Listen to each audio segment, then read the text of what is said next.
Hi friends, ரீசெண்டாக வந்த one piece சாப்டரில் கூமா எக்கட் ஐலாண்டுக்குள்ளே வந்து சேட்டனை அட்டாக் பண்ணியிருப்பான். அந்த விஷயம் சேட்டனுக்கு ரொம்பவே ஷாக்கிங்காக இருந்திருக்கும். ஏன்னா சேட்டன் வேகா பங்கு கூமாவை மாடிஃபிகேஷன் பண்ணிட்டு இருக்க டைம்லேயே வந்து கூமாவோட உடம்புக்குள்ள செல்ஃப் டிஸ்ட்ராக்ட் சுவிட்சை வந்து வைக்க சொல்லியிருப்பான்.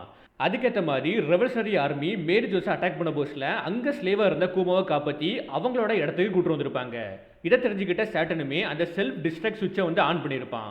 பட் கூமாவுமே கம்பக குயிண்டம்ல இருந்து ரெட் லைனை கிராஸ் பண்ணி எக்கட்டுக்குள்ளே வந்து பாணியை காப்பாற்றி சேட்டனை அட்டாக் பண்ணியிருப்பான். ஸோ அதனால தான் சேட்டனுமே பயங்கர சாக்கில் எடுத்திருப்பான்.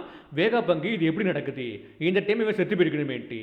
அப்போ தான் வேகாபங்க் மூலமாக நமக்கு தெளிவாக தெரிய ஆரம்பிக்கும். சேட்டனோட பேச்சை வந்து வேகாபங்க் கேட்டிருக்கான். பட் ஸ்டில் கூமா உடம்புக்குள்ள செல்ஃப் டிஸ்ட்ராக்ட் சுவிட்சை வந்து இன்ஸ்டால் பண்ணவே இல்லை.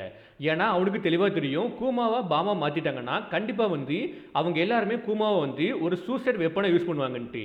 அதனால அவன் உடம்புக்குள்ள செல்ஃப் டிஸ்ட்ராக்ட் சுவிட்சை இன்ஸ்டால் பண்ணாமல் சடன் பண்ணுற மாதிரி ஒரு சுவிட்சை வந்து இன்ஸ்டால் பண்ணியிருக்கான். பட் இந்த விஷயம் கூட வேகாபங்குக்கு பயங்கர ஷாக்காக இருக்கும். ஏன்னா சேட்டன் அந்த பட்டனை ப்ரெஸ் பண்ணிட்டானா இந்த டைம் நீ வந்து மொத்தமாக சடன் ஆயிருக்கணும், உன்கிட்ட எந்த ஒரு ஃப்ரீவிலும் இல்லை. அண்ட் சேம் டைம் அந்த பட்டனை ப்ரெஸ் பண்ணனால உன்னால் எந்த ஒரு கமெண்ட்ஸையும் கேட்க முடியாது. ஸோ அப்படி இருக்க போஸ்டில் உன்னால் தனியாக ஆக்ட் பண்ணவே முடியாது, தனியாக மூவ் பண்ணவே முடியாது. பட் சயின்டிஃபிக்கலி இதில் எந்த ஒரு சென்ஸுமே இல்லை. நீ பாடி கண்டு இவ்வளோ தூரம் வந்திருந்தானா. பட் இது மட்டும் உண்மையாக இருந்தனா புக்கனேர் கிளான் வந்து ஃபிசிக்கல் ஸ்ட்ரென்த்தில் மட்டும் ஸ்பெஷல் இல்லைன்ட்டு வேகாபங்க் சொல்லியிருப்பான்.